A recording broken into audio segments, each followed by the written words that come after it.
All right, we are live. Hello, everyone. Welcome to yet another SK Live. I'm your host Afreen Khan. आज हमारे साथ जुड़े हैं India के triple jumper, India की शान इन ट्रिपल जंपिंग, अर्पिंदर सिंह। आप सब व्यूअर्स से एक रिक्वेस्ट है कि इसे वॉच पार्टी करिएगा ताकि ज्यादा से ज्यादा लोग अर्पिंदर की स्टोरी सुन सके। So welcome to SK live. Arpinder, कैसे हैं आप? Thank you. एकदम सही। आप बताइए कैसे हो? एकदम चंगा विदाउट नहीं, पंगा विदाउट चंगा। नहीं नहीं, मैं जी। I am so sorry, I am थोड़ा उल्ट। Very bad at Punjabi. नहीं नहीं, हिंदी चलेगा। सो ठीक है। एक एक पंजाबी में आप बता दीजिए कैसे हैं आप? बहुत बढ़िया। सब कुछ हम ठीक बहुत लग रहा है, बढ़िया। बढ़िया चल रहा चलिए, पापा से याद आया कि आपके जो फादर हैं वो एक कबड्डी प्लेयर हुआ करते थे, है। जी। और हमने सुना है कि ट्रिपल जंप के पहले आप 4 स्पोर्ट्स ऑलरेडी ट्राई कर चुके थे। तो कौन कौन से स्पोर्ट्स थे, बताइए प्लीज।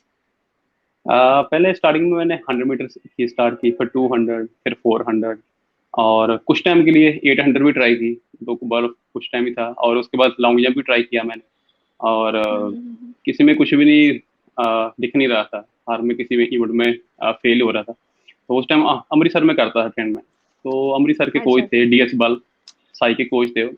तो उन्होंने मुझे बोला कि तू ऐसे कर, तू कर ट्रिपल जंप कर। तो उस टाइम मेरी एज होगी कोई 11-12 ईयर। तो मैंने उनको बोला कि सर ये होता क्या है ट्रिपल जंप? तो उन्होंने बोला कि जी बिल्कुल। ऐसे हॉप, हाँ हॉप स्टेप और जंप को बोलते हैं, ट्रिपल जंप बोलते हैं। ठीक है। और फिर उन्होंने एक वीक मुझे यही बताया कि एक्चुअली होता क्या है ट्रिपल जंप। तो एक ही काम डेली, हॉप स्टेप जंप, बस इसके 15 से 20 रेपिटेशन वही करना डेली। फिर उसके बाद धीरे धीरे आता गया। सो अर्पिंदर, लोगों को 100 मीटर्स के बारे में भी पता है, 200 पता है, फिर लॉन्ग जंप के बारे में पता है। ट्रिपल जंप इंडिया में इतना फेमस स्पोर्ट नहीं है, लोगों को इतना पता नहीं है। तो आपने यही स्पोर्ट क्यों चुना? एक्चुअली मैंने मतलब नहीं जी। आपको कहा गया था कोच से कि आप ट्रिपल जंप ट्राई करिए, तो आपको ऐसा नहीं लगा, जैसे आप खुद अभी बोले कि आपको पता ही नहीं था ये क्या होता है, तो आप जी जी। ऐसा ख्याल नहीं है आपको कि मैं ऐसा स्पोर्ट क्यों चुनूं जिसके बारे में मुझे भी नहीं पता था? और इंडिया के तो लोगों की अलग बात है, उनको तो पता ही नहीं रहता है ऐसे नीश स्पोर्ट्स। नहीं, सच बताऊं तो उस टाइम फैमिली का बहुत ज्यादा था, प्रेशर था। चाहे एज मेरी कम थी, बट फैमिली काफी था, प्रेशर था। और फादर मेरे बहुत ज्यादा करते, सपोर्ट करते थे उस टाइम। तो उन्होंने बोलना कि यार हरपिंदर, तुम्हें चाहिए क्या, बोल मुझे तू क्या चाहिए। शूज चाहिए, सप्लीमेंट वगैरह, और क्या चाहिए तुम्हें डाइट में, और मैं तुम्हें ला के दूंगा, पर तू कुछ कर। तो जो भी कर रहा था फेल हो रहा था उसमें बहुत बुरी तरह। तो मुझे ऐसा था कि जो मेरे पापा जो रहे सोच रहे हैं, उनकी उम्मीदों में थोड़ा सा उतरूं, मैं खरा उतरूं। तो ऐसे 2-2.5 साल मेरे ऐसे ही गए, चले गए। तो एक तरह से डिप्रेशन में आप सकते हो, बोल सकते हो। उस टाइम थोड़ा ऐसे था, इतनी इतनी कम एज में ही। तो फिर जब ये इवेंट मेरे हाथ में आया, जब कोच ने थोड़ा किया, ढंग से किया, गाइड किया, उन्होंने मेरी बॉडी देखी भी, हाँ तू शायद सकता है, कर सकता है ट्रिपल जंप। तो इधर आया। फिर साल भर साल बेहतर होता गया। और जब जब आपका कोई किसी चीज में आ रहा है, परफॉर्मेंस आ रहा है, तो इंटरेस्ट भी जाता है, बढ़ता जाता है। सो आप जैसे कह रहे हैं कि आप डिप्रेशन में थे उस वक्त, तो आपने अपने आप को वो सिचुएशन से कैसे निकाला? मैं वैसे काफी हूँ, स्ट्रांग हूँ। मैं इतनी जल्दी मतलब हार मानने वालों से नहीं हूँ। तो पर फिर भी घर वाले बोलते रहते थे कुछ करता नहीं है, ऐसे है वैसे है। तो फिर जब ट्रिपल जंप धीरे धीरे किया, स्टार्ट किया, तो कोच मिल गए, सही मिल गए। मेरी 2007 में मैं अंदर स्पोर्ट्स स्कूल आया था मैं। तो उस टाइम अच्छे कोच थे इधर, अच्छा ट्रैक, सब कुछ इन्वायरमेंट मिल गया, सही मिल गया। तो जी। जब घर से बाहर भी आया, और मतलब एक फैमिली में रहना, और सारा दिन मतलब एक ही, थोड़ा सा मेरा जो माहौल है वो इधर आके हो गया, चेंज हो गया बाहर आके। तो उससे भी मुझे लग रहा है कि काफी मुझे हेल्प मिली। और जो बढ़िया एथलीट है, उसको प्रॉपर फूड चाहिए, रेस्ट भी चाहिए, और ट्रेनिंग भी चाहिए, सब कुछ। और बाकी तो सब कुछ हो रहा था ठीक, बस अमृतसर में ट्रैक नहीं है, इतनी ज्यादा है नहीं, फैसिलिटी जी। नहीं है, सिंथेटिक ट्रैक नहीं है। और ऐसे मतलब जब इधर आया तो सब कुछ एक साथ मिल गया, तो परफॉर्मेंस भी सही रही। तो ये जो ट्रिपल जंप की ट्रेनिंग होती है वो कैसे की जाती है? एक्चुअली लॉन्ग जंप और ट्रिपल जंप की 70 to 80% जो है वो रहेगी, सेम ही रहेगी। और हम्म। ट्रिपल जंप का जैसे हम करते हैं वेट ट्रेनिंग और स्पीड के ऊपर काम करते हैं, और कोऑर्डिनेशन है हमारा, और हम्म। कोर है, ऐसे छोटे छोटे पॉइंट है। हमने स्पीड भी अपनी मेंटेन रखनी है और बैलेंस भी रखना है, और आपको बॉडी में चाहिए स्ट्रेंथ भी चाहिए। आप कभी देखी होगी वीडियो, तो काफ़ी एथलीट है जो कंपटीशन के टाइम नी उनका जाता है, टूट जाता है, और कभी एंकल ट्विस्ट हो जाता है। वो इसी के कारण है कि आपकी जी। जो स्ट्रेंथ है उतनी मेंटेन नहीं है, तो आप थोड़ा ज़्यादा ओपन करोगे तो पक्का है डेफिनेटली इंजर्ड हो जाओगे। हम्म। इंडिया में कौन-कौन से ऐसे ट्रिपल जंपर्स हैं जो नियर फ्यूचर में मेडल्स ला सकते हैं? अ, अभी ऐसे महाराष्ट्र के जय शाह करके, उन्होंने अभी इंट्रोसी रिकॉर्ड किया था, आई थिंक 1663 मीटर, और वो है। उसके अलावा प्रवीण है, वो भी इंस्पायर इंस्टीट्यूट में ही पैरा ट्रेन कर रहे हैं, और वो उधर का जो कोच है और फैसिलिटी वगैरह वो भी काफ़ी अच्छी है। तो वो भी, उसने भी अभी आई थिंक 18-19 ओल्ड है, वो काफ़ी यंग है, तो उसने भी 1652 किया हुआ है। उम्मीद है कि आगे चल के अच्छा करेंगे परफॉर्म। सो ट्रिपल जंप का फ्यूचर ब्राइट लग रहा है आपको इंडिया में? जी बिल्कुल बिल्कुल। कोई टाइम ऐसा था कि ज़्यादा मैं पीछे नहीं जाऊंगा, मैं खुद का ही बताऊंगा कि 2010 में मैं हुँ, खेला, कंपटीशन खेला, और उस टाइम मतलब 60 मीटर के एक दो बंदे ही करते क्रॉस करते थे, बाकी सारे 1580, 1570। और लास्ट ईयर मैं हुँ, सीनियर इंटरस्टेट खेल रहा हूँ, और मैंने किया था हुँ, 1683, और सेकंड ने 1680, और थर्ड ने 1697। और बहुत ही ज़्यादा जी, कंपटीशन था, काफ़ी था, क्लोज था, और मुझे लग रहा है पहली बार आई थिंक हुआ जो तीन तीन बंदे जो मतलब 16.5 मीटर से ऊपर जिन्होंने किया है। तो परफॉर्मेंस वाइज तो बहुत चल रहा है, सही चल रहा है सब कुछ। उम्मीद करते हैं कि आने वाले टाइम में 70 मीटर से तीन चार अपने नेशनल में ही 70 मीटर करके क्रॉस करेंगे दो तीन आदमी आदमी। बिल्कुल, लेट्स बी होपफुल। हम्म। हमारी जो queen of Indian track and field PT Usha ma'am, उन्होंने रिसेंटली एक इंटरव्यू में कहा है कि कुछ मिसिंग है इंडियन ट्रैक और फील्ड में, कि हम इतने जी सालों की कोशिश के बावजूद भी ज़्यादा कुछ अच्छा नहीं कर पा रहे हैं। आपकी क्या राय है इसमें? जी। पीटी उषा मैम की बात भी कुछ परसेंट ऐसा ही है, और मुझे ऐसा लगता है कि जैसे पीटी उषा मैम ने अपनी वैसे रखी है, अकेडमी रखी है, खोल रखी है, उनका अकेडमी है केरला में। और अंजू बॉबी जॉर्ज ने भी अभी रिसेंटली किया, स्टार्ट किया है अकेडमी। हाँ जी। और ऐसे लिए जो बढ़िया एथलीट हैं, ये जैसे कोचिंग लेवल में आएंगे, कोचिंग फील्ड में आएंगे, तो इन्वायरमेंट हुँ, बढ़ेगी। और मतलब इन्होंने खुद ही इतना अच्छा किया है, अचीव किया है, तो उनको बहुत ज़्यादा खुद ही एक्सपीरियंस है खुद का ही।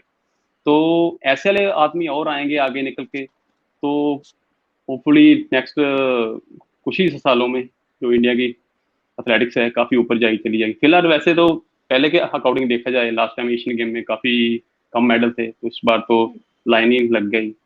तो परफॉर्मेंस वाइज तो जी, काफ़ी बेटर है, बट हम फिर भी ओलंपिक लेवल में देखा जाए तो उधर अभी वैसे लगता है कि काफ़ी दूर है मेडल को लेकर।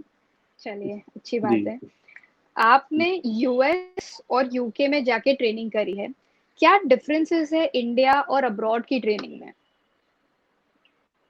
हाँ, यूके में रहा हूँ मैं कुछ 9-10 मंथ।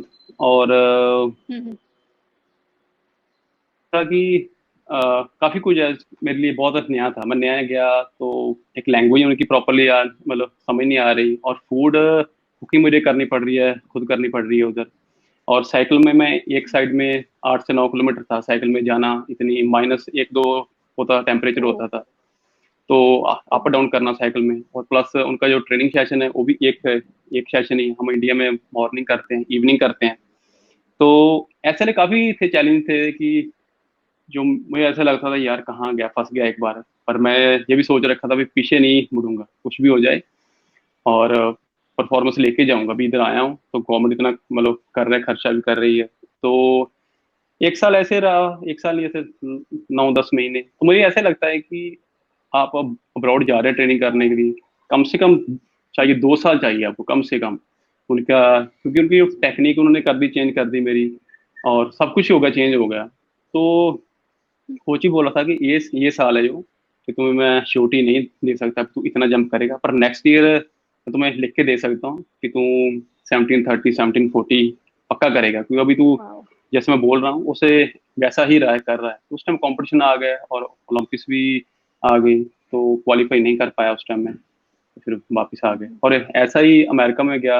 उधर तो खाली 2 महीने के लिए गया अमेरिका, तो वो तो इतना कुछ होने वाला नहीं था 2 महीने में। तो मेरा वही टारगेट था कि अभी जा रहा हूँ तो कम से कम 2 ढाई साल उधर रहूँ, और ये भी ज्यादा भी।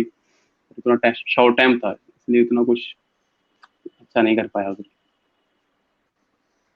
अर्पिंदर, 2018 एक जी। बहुत ही अच्छा साल रहा है आपके लिए। क्या बेस्ट मेमोरीज है उस साल से? हाँ जी बिल्कुल।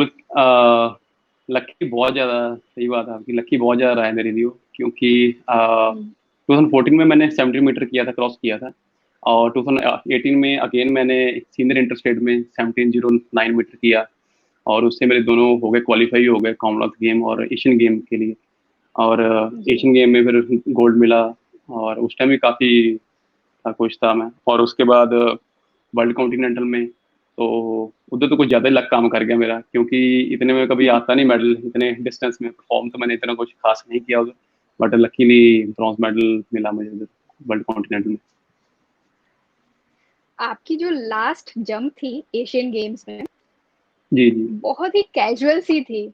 आप अवेयर थे कि गोल्ड तो अब भाई हमारा हो गया है, तो क्या वो जंप प्री मेडिटेटेड थी या स्पॉन्टेनियसली बस हो गई? नहीं, सीन क्या था कि गर्मी बहुत ज्यादा थी उधर, और ह्यूमिडिटी बहुत ज्यादा ओके। थी। मैंने 3 जंप किए, और 3 जंप के बाद अ, मेरी दोनों लेग में काफी आने लगे, क्रैम्प आने लगे उस टाइम। तो क्रैम्प आ रहे थे, मैं ओके। भाग नहीं पा रहा था उस टाइम। तो फोर्थ जंप मैंने किया, तो फिफ्थ भी ऐसे ही किया, तो उतना एफर्ट नहीं डाल पा रहा। जब मैं थोड़ा सा एक्सलेशन कर रहा था, फास्ट करने का ट्राई, तो उस टाइम मेरे कफ में हो रहे थे, क्रैम्प हो रहे थे। तो लास्ट जंप फिर मैंने माइंड में वैसे मैंने किया, प्रिपेयर किया कि हाँ मुझे 70 मीटर करना है, क्रॉस करना है। अभी गोल्ड तो मुझे गया, मिल गया, बट अच्छा। फिर भी 70 मीटर करूँ, क्रॉस करूँ। तो बॉडी उतना रिस्पॉन्स नहीं, वाटर लेवल था काफी निकल चुका था, तो इसी वजह से। पर मैं टारगेट ये था कि न्यू नेशनल रिकॉर्ड उधर करूँ एशियन गेम में। तो मैं और जो मेरे पार्टनर थे उधर, short putter Tejinder Singh tour, हम एक ही रूम में थे दोनों। और गोल्ड लेके आया, उसने भी मीट रिकॉर्ड किया। तो मेरा तो यही था कि फिट तो मैं भी काफी था, बट ये कि हम्म। कहीं थोड़ा सा एक्सपीरियंस को लेके चूक गया थोड़ा सा मैं। जी। अर्पिंदर, ओलंपिक क्वालिफिकेशन के लिए कितनी उम्मीदें हैं और क्या तैयारियां हैं? अभी 2 से 3 वीक हो गए मुझे। अभी जलंधर में हूँ मैं, तो इधर इधर है, ट्रैक है। तो अभी मैं दोबारा अपनी आ रहा हूँ, पीक में आ रहा हूँ। तो घर में रह के मैं अपना स्ट्रेंथ को मैंने मेंटेन रखा है, और कोर को मेंटेन रखा है। और अभी बार उतना घर में रह के अपना कार्डियो नहीं मेंटेन रख पाया, और अभी उसके ऊपर ही काम कर रहा हूँ। जी। तो उम्मीद है कि आने वाले और 1.5 से 2 महीने में अंदर अंदर, जहाँ पर पहले था मैं उधर ही पहुंच जाऊंगा। तो अभी जैसे मेरे कोच भी काफी, मतलब काफी हैं, समझदार हैं, और पहले भी उनके पास रह के मैंने काफी अच्छा किया है, परफॉर्म किया है। तो हमने जो ट्रेनिंग है अपना काफी ढंग से किया हुआ है, डिजाइन किया है। तो मुझे लगता नहीं कोई इसका क्वालिफाई का कुछ इशू होने वाला है, कुछ नहीं, हो जाएगा इजीली। होपफुली। हमारी शुभकामनाएं आपके साथ। Thank you. बात करते हैं एक बहुत ही सीरियस टॉपिक पे। एंटी डोपिंग पॉलिसीज बहुत ही स्ट्रिक्ट हो गई हैं।